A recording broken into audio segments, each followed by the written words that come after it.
Nitish Kumar NDA में आते हैं तो क्या आपका ग्रीन सिग्नल उनको है?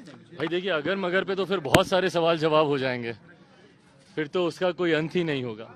पर जैसा मैंने कल भी इस बात को मैंने कहा था कि भारतीय जनता पार्टी के शीर्ष नेतृत्व से मेरी बातचीत चल रही है और मुझे लगता है सही समय आने पर तमाम प्रश्नों के जवाब दिए जाएंगे। चिराग जी, आप जा रहे हैं दिल्ली, आज पहुंच रहे हैं आप? आपका आज मैं दिल्ली जा रहा हूँ।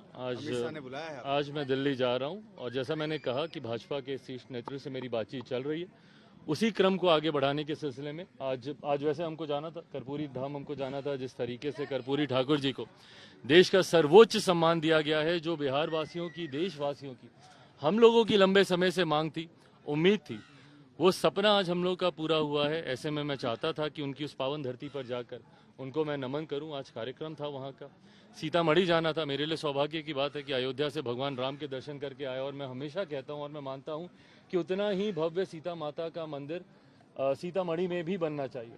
और जो कोई अयोध्या जाए भगवान राम का आशीर्वाद लेने, वो माता सीता का दर्शन करने भी आए, तो वहां पर भी मुझे जाना था। बट कुछ दिनों के लिए ये कार्यक्रम पोस्टपोन किया गया है, राजनीतिक सरगर्मियों को ही देखते। नीतीश को आपने तीसरे नंबर पे पहुंचा दिया, नीतीश को तीसरे नंबर पे पहुंचा दिया, चाहेंगे? नीतीश कुमार आपके लिए एक्सेप्टेबल है? लगातार आपने उनका विरोध किया है। देखिए, मैंने कल रात से मैं इसी बात को दोहरा रहा हूँ। राजनीतिक परिस्थितियों पे लोक जनशक्ति पार्टी रामविलास की नज़र पूरी तरीके से बनी हुई है। पल पल जिस तरीके से घटना चक्र बदल रहा है, अभी भी काफ़ी चीज़ों का तय होना बाकी है। कल भी लोक जनशक्ति पार्टी रामविलास की देर रात तक एक बैठक चली, उसमें भी कई विषयों पर चर्चा हुई। मैं पुनः दोहराता हूँ, सही समय आने पर आपके तमाम प्रश्नों के जवाब दिए जाएंगे। तो मोदी जी के नेतृत्व में लगभग पिछले 10 सालों से भारत विकास की नई गाथाएं लिखता आया है।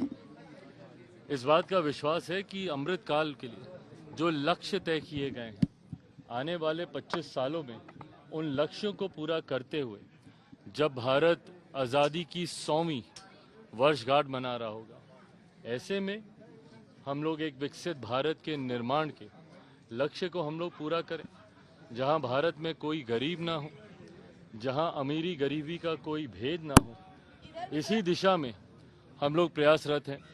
इस दिशा में कार्य करने के लिए ज़रूरी है तमाम ऐसे राज्यों का विकसित होना। जब आप देश के विकास की कल्पना करते हैं तो तमाम ऐसे राज्यों का विकसित होना जो आज़ादी के 75 साल के बाद अभी भी विकसित राज्य नहीं बन पाए, जिसमें यकीनन हम लोग का बिहार प्रदेश आता है।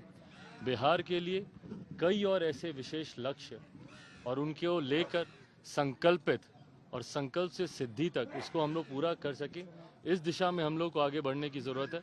आप सबके माध्यम से बिहार वासियों को, पूरे देशवासियों को गणतंत्र दिवस की ढेर सारी शुभकामनाएं।